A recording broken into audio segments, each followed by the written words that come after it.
আমার নাম কৃষ্ণ মৃত্তিকা নাথ। আমি চাকরি সূত্রে উত্তর দিনাজপুরে, আমার বাড়ি উত্তর 24 পরগনা।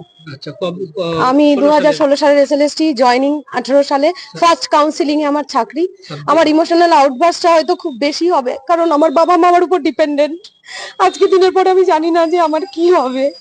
আমি একমাত্র সন্তান আমার বাবা মায়ের। তো আমি স্কুলে সেরকম একটা খবর পেয়ে আমি ভীষণ ভাবে ভেঙে পড়েছি। আপনি কতটা যোগ্য? আমি অবভিয়াসলি, কারণ আমি ইউনিভার্সিটি টপার। আমি রবীন্দ্রভারতী ইউনিভার্সিটি থেকে মাস্টার্স কমপ্লিট করেছি। আমি স্নাতক স্তরে আমি ইউনিভার্সিটি টপার। আমি ফার্স্ট ক্লাস ফার্স্ট। আমি গভর্নরের কাছ থেকে গোল্ড মেডেল নিয়েছি। তারপরে যদি আমাকে প্রমাণ করতে হয় আমি যোগ্য কি অযোগ্য, আমার কিছু বলার নেই। আমরা ভিডিওটা দেখলাম। ভিডিওটা দেখার পরে আমাদের খুব স্বাভাবিকভাবে একটা ধারণা হবে যে ওই লোকটা কষ্ট পেয়েছে, আমরা দুদিন ধিক্কার জানাবো। আচ্ছা, মনে করুন তো, আজ থেকে ঠিক 12-13 বছর আগে কিছু গরিব মানুষের টাকা লুট করে নিয়ে গিয়েছিল চিটফান্ডের মাধ্যমে।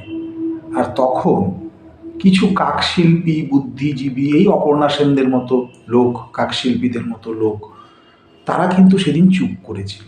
কারণ তারা এলিট ছিল। তারা অনেকেই বলেছিল যে না, কেন চিটফান্ডে টাকা রেখেছিল, কেন ব্যাংকে রাখেনি, কেন তারা মিউচুয়াল ফান্ড করেনি, এগুলো অনেক কথা বলেছিল।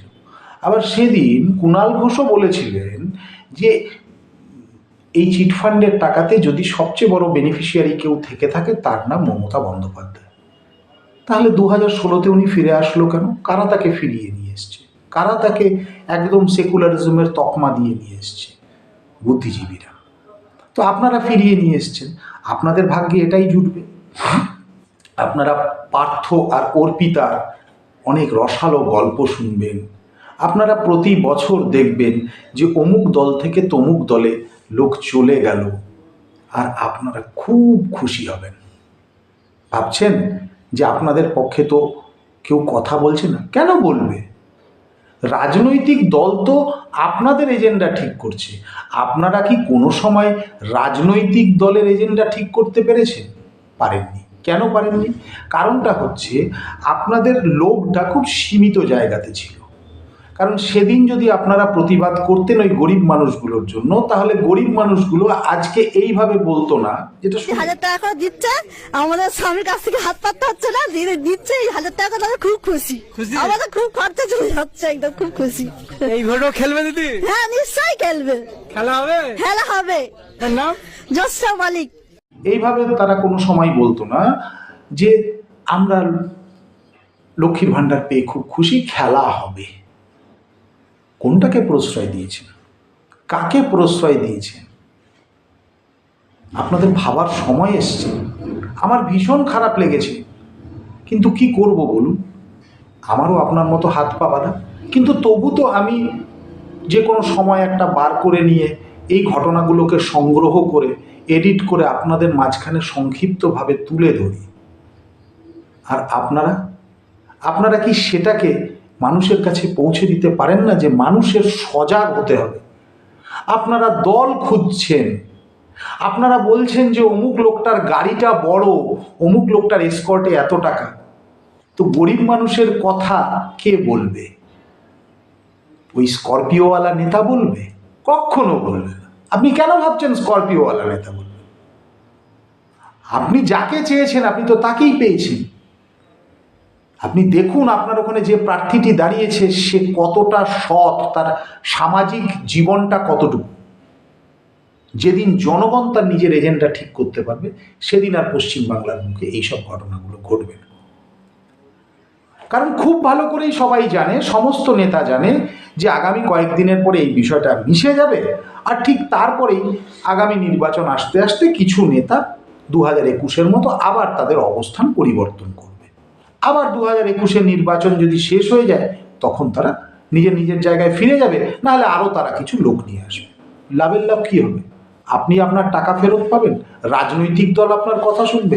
কোনো দিন শুনতে পারে না। লিখে রাখুন, কোনো দিন আপনার কথা শুনবে না। কেন শুনবে তারা? কি প্রয়োজন আছে? কোনো তারা দাসখত দেয়নি। সুতরাং জনগণ যদি তার এজেন্ডা না ঠিক করতে পারে, এই ঘটনাগুলো, এই যে একজন বললেন 26,000 চাকরি বাতিল, খাতা ফেরাচ্ছেন অনেক শিক্ষক শিক্ষিকাই, তাদেরই একজন শিলিগুড়ির অনামিকা রায়। আদালতের নির্দেশে পরেশ অধিকারীর মেয়ে অঙ্কিতার চাকরি বাতিলের পর সেই জায়গায় নিয়োগ করা হয় ববিতা সরকারকে। পরে টেকনিক্যাল এররে চাকরি যায় ববিতার, তারপর সেই জায়গায় নিয়োগ করা হয় অনামিকা রায়কে। কিন্তু সুপ্রিম কোর্টের কাছে চাকরি গেছে অনামিকারও, আর এরপরেই তার কাছে যে সমস্ত পরীক্ষার খাতা ছিল সেগুলো ফেরত দেওয়ার সিদ্ধান্ত নিলেন অনামিকা। এভাবে চললে প্রভাব পড়তে পারে মাধ্যমিক ও উচ্চ মাধ্যমিক পরীক্ষার ফলে। তিনি খাতা দেখবেন না, ঠিকই তো। তিনি কেন খাতা দেখবেন? কারণ সুপ্রিম কোর্ট তাকে বলে দিয়েছে তিনি খাতা দেখবেন না, ফেরত দেবে। এরপরে রেজাল্টের যে হেরফেরটা হবে, তার ফসলটা কোথায় ঢুকবে? আপনার বাড়িতে তো। তাহলে প্রত্যেকটা জিনিসের একটা আফটার এফেক্ট থাকে, আর এই আফটার এফেক্টটা দুর্নীতিরও আফটার এফেক্ট থাকে, আর সেটার মাধ্যমেই আপনি বারবার করে প্রতারিত হবেন। সুতরাং নির্বাচনে আপনার 500 টাকা হলো কিনা সেটা গুরুত্বপূর্ণ নয়, আপনি আপনার পাশের 5টা বাড়িকে সচেতন করতে পারলেন কিনা সেটা গুরুত্বপূর্ণ। আর সেটা যদি আপনার কাছে গুরুত্বপূর্ণ হয়ে থাকে তাহলে আপনি জিতে যাবেন, আর যদি সেটা না হয় তাহলে আপনি প্রতিবার আক্ষেপ করবেন। 2013-তে গরিব মানুষগুলোর জন্য হয়েছিল, 2025-এ শিক্ষিত ছেলেমেয়েগুলোর জন্য হলো, আবার হয়তো 2031-এ গিয়ে বা 30-এ গিয়ে সেটা হয়তো বৃদ্ধদের জন্য হবে। এইভাবেই সময় কেটে যাবে, আর এইভাবেই আমরা আক্ষেপ করব। সচেতন হওয়ার কিন্তু সময় এসছে। ভেবে দেখুন, চ্যানেলটা সাবস্ক্রাইব করুন, বেল আইকনটা টিপে দিন, এবং আপনি দায়িত্ব নিয়ে ভিডিওটা সবার কাছে পৌঁছে দিন। নমস্কার, ভালো থাকবেন।